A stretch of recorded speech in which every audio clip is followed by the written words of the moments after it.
Bonjour et bienvenue sur Charging Station pour un nouveau premier trajet, mes premiers kilomètres ou dizaines de kilomètres, une quarantaine aujourd'hui, au volant des voitures que j'essaie ensuite pendant une semaine pour vous proposer à la fin de la semaine le grand essai électrisant avec tous les détails techniques et puis mes impressions après une semaine au volant. Pour démarrer cette nouvelle année que je vous souhaite excellente, on va vivre le luxe à la française chez DS Automobile avec d'une part celle qui est derrière moi, la DS numéro 8 et je vous annonce déjà la semaine prochaine, sa petite sœur, ce sera la DS numéro 4. Alors qu'est-ce que ça vaut? Est-ce du vrai luxe à la française? On va le découvrir durant ce premier trajet et puis certainement dans la vidéo grand essai qui sera publiée à la fin de cette semaine d'essai. On va s'intéresser pour commencer à l'extérieur, la ligne de cette DS numéro 8. Ensuite on ira faire un tour dans le coffre, les places arrière. Est-ce qu'il y a de la place à bord? On l'espère évidemment. Le tableau de bord, qu'est-ce que ça donne? Est-ce qu'on est sur un petit côté kitschou ou bien est-ce que c'est classe?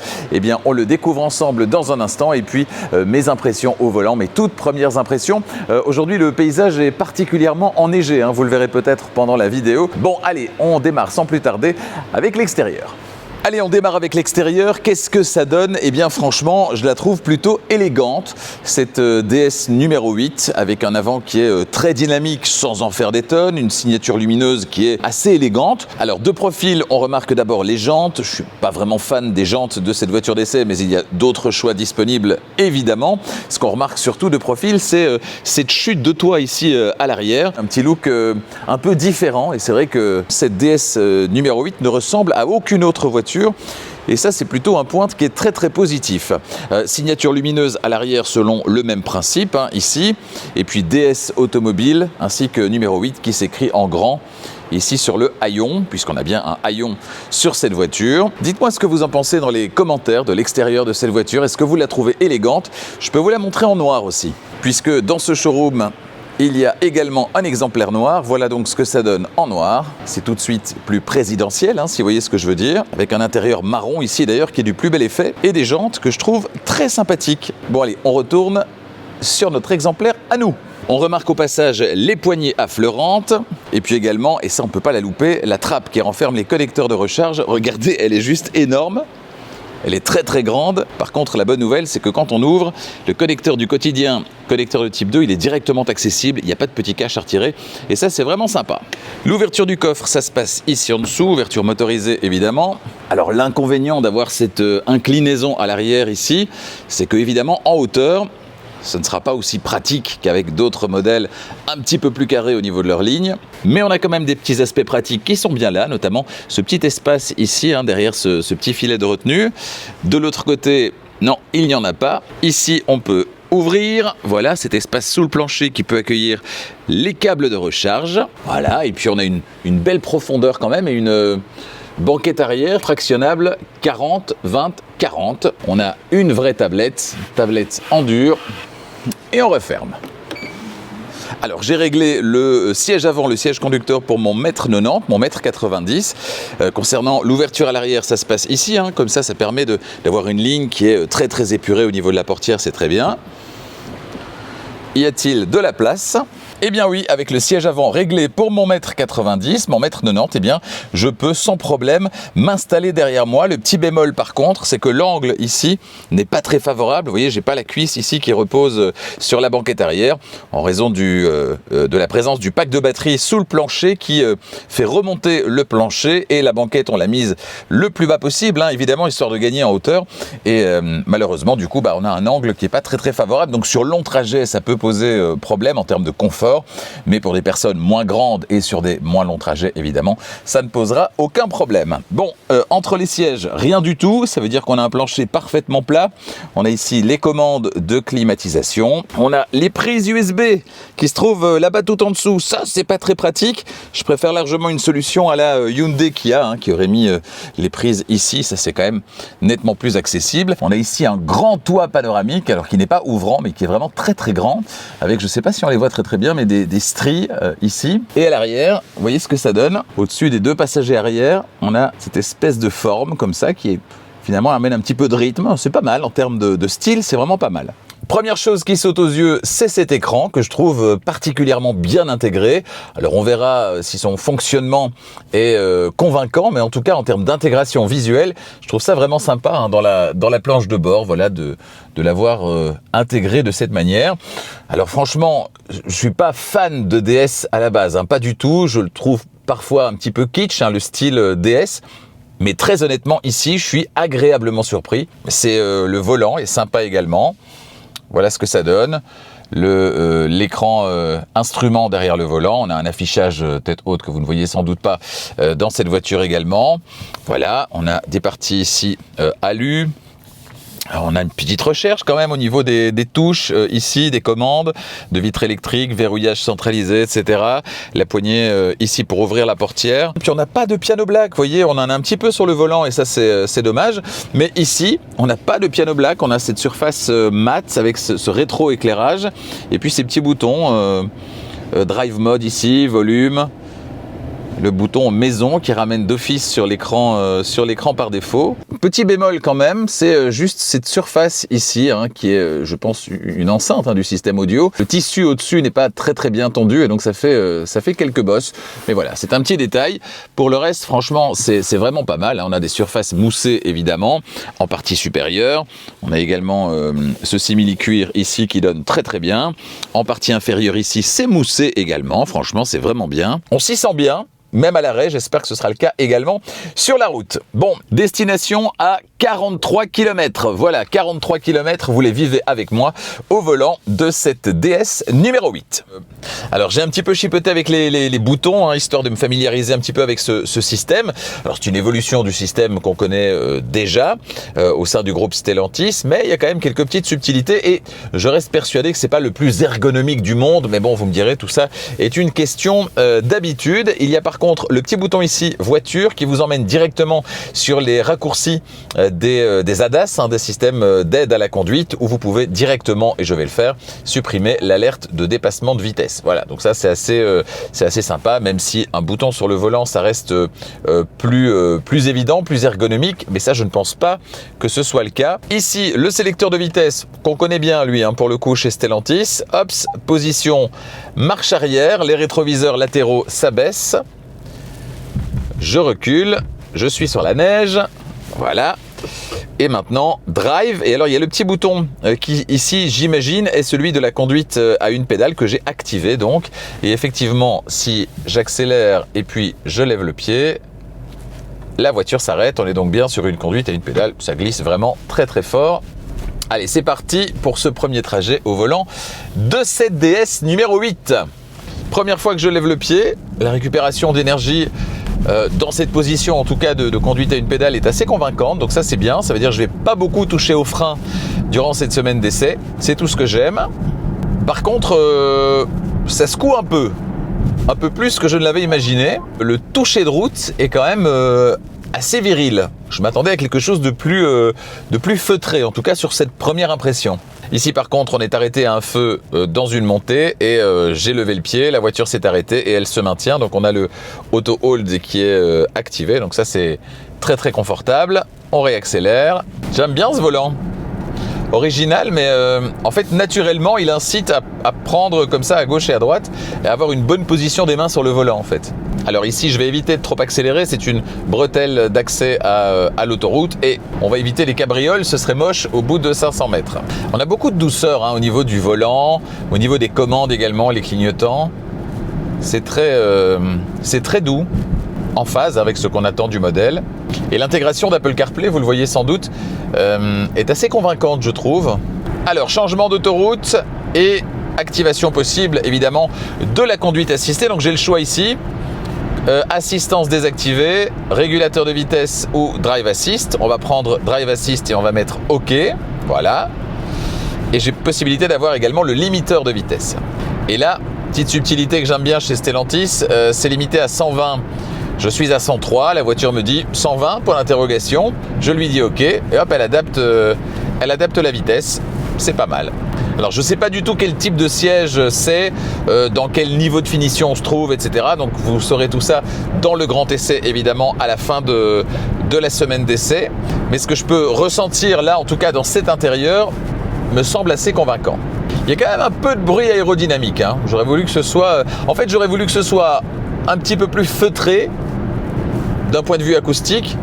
Et du point de vue des suspensions aussi, ça me semble toujours un peu trop viril. C'est pas ce que j'attends en fait, en tout cas d'une DS numéro 8, à détailler évidemment dans le grand essai. Alors la voiture, d'une part, est-ce qu'elle se maintient bien au centre de la voie de circulation? De ce côté-là, c'est vraiment très bien, il n'y a pas d'hésitation. On est dans une grande courbe, ce qui n'est pas toujours évident à gérer pour les systèmes tels que celui-là. Mais il n'y a pas d'hésitation, je n'ai pas de louvoiement comme c'était le cas la semaine dernière avec le Hyundai Ioniq 9. Là, elle me demande de remettre les mains sur le volant, très logiquement. Je dépose les mains et l'alerte disparaît. Donc ça veut dire qu'on a un volant capacitif, ce qui veut dire que je ne serai pas rappelé à l'ordre non-stop en ayant simplement les mains sur le volant, mais sans appliquer de force au niveau du volant, puisque en conduite assistée, je lui laisse le soin de se maintenir au centre de la voie de circulation. Donc très logiquement, je ne dois pas appliquer de force.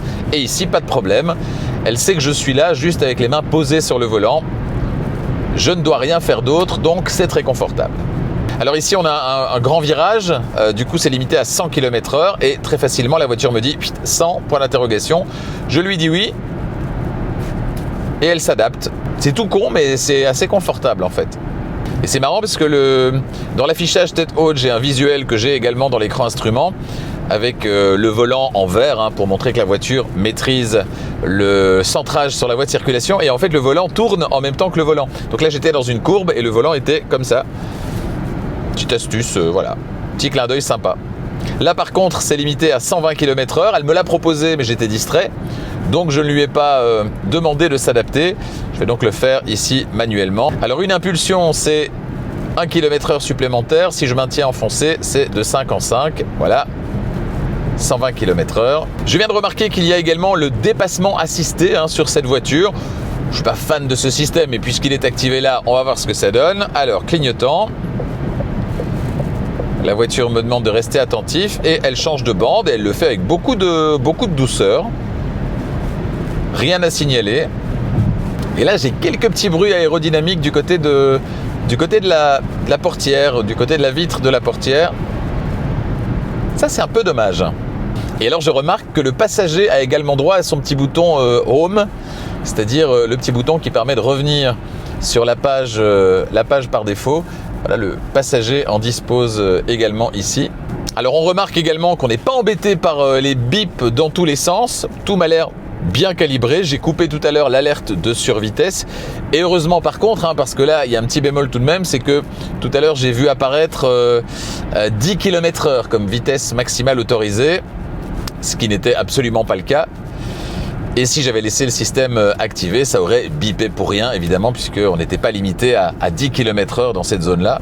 En fait, l'aide au dépassement, au changement de voie, eh bien, c'est dans le Drive Assist 2.0. Donc, je vais le désactiver pour voir ce que ça donne. Voilà.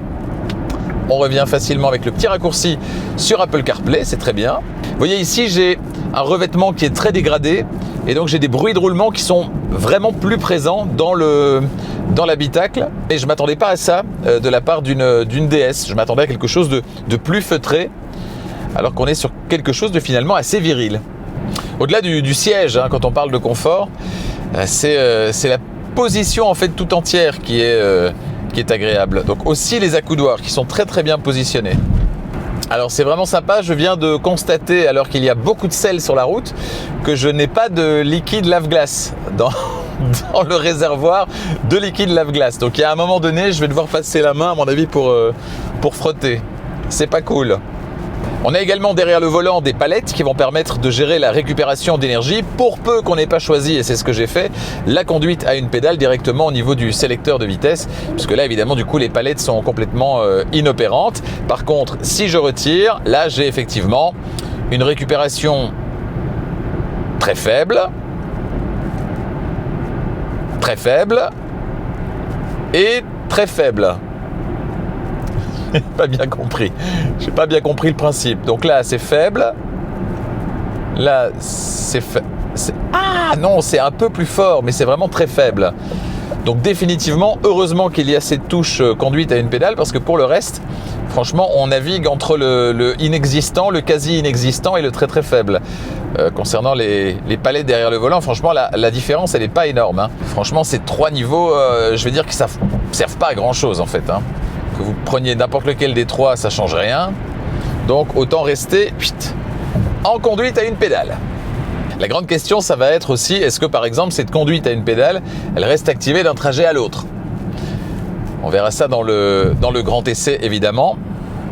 Et quelles sont les autres fonctions qui restent activées ou qui se désactivent d'un trajet à l'autre. Bon, il est temps que j'arrive à destination parce que je vais plus voir grand chose au niveau du pare-brise, hein, faute d'avoir du liquide dans le lave-glace. Je vais donc clôturer ici ce premier trajet et vous remercier de l'avoir suivi évidemment.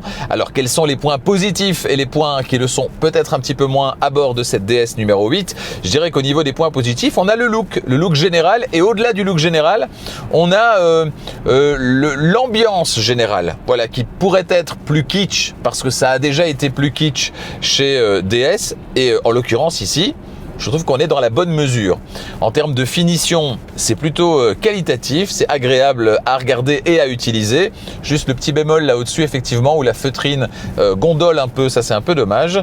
Sinon, c'est très confortable. Au niveau des sièges, en tout cas, parce que là, on va arriver au premier petit bémol, ça va être le confort de suspension qui, dans cette voiture d'essai, mais peut-être existe-t-il d'autres réglages, est un petit peu viril, je trouve, un petit peu trop viril pour ce à quoi cette voiture se destine, avec ce niveau de premium, de prestige revendiqué par cette DS numéro 8. Et puis, deuxième chose, c'est toujours en lien avec justement ce niveau premium revendiqué, eh bien c'est les bruits de roulement et aérodynamique, la gestion des bruits en général, qui n'est pas catastrophique, hein, n'exagérons rien, mais ça pourrait être un petit peu plus feutré, tant au niveau des suspensions qu'au niveau des bruits aérodynamiques et des bruits de roulement, que ça ne l'est dans cette voiture.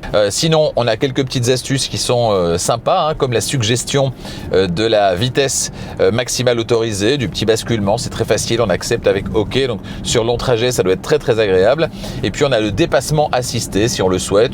On l'a vu, ça fonctionne bien, même si moi je préfère dépasser moi-même, d'autant plus que la voiture rend la main facilement.